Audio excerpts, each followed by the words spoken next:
Kryeministri Edi Rama deklaron se do të merren masa ligjore ndaj personave që hedhin plehrat jo në zonat e caktuara. Rama përpos kushteve atmosferike dhe infrastrukturës bëri me fajde qytetarët të cilët si pasojë e hedhjes së mbeturinave nëpër kanalet kuvuese kanë një peshë të mirë të përgjegjësisë për përmbytjet. Rama pranon se përtej vorbullës atmosferike, ndryshimit klimatik, sasisë së rreshjeve që në 4 ditë ishte sa mesatarja e muajit janar, pra 30 ditëve rreshje në 5 vitet e fundit, faktori njerëzor ka peshën e vet për mirë ose për keq.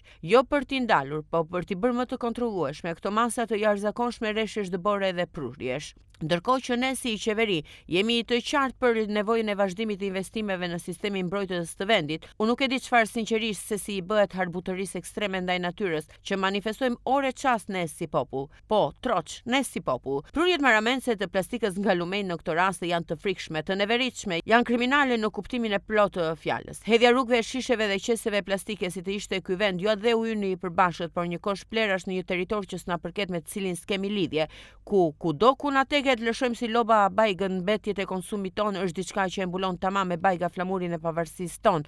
Si shtet, librin e historisë së përpjekjeve tona shekullore, si kom për të jetuar në shtetin tonë, fytyrën e secilit prej nesh si njerëz të këtij populli e si qytetar të Europës.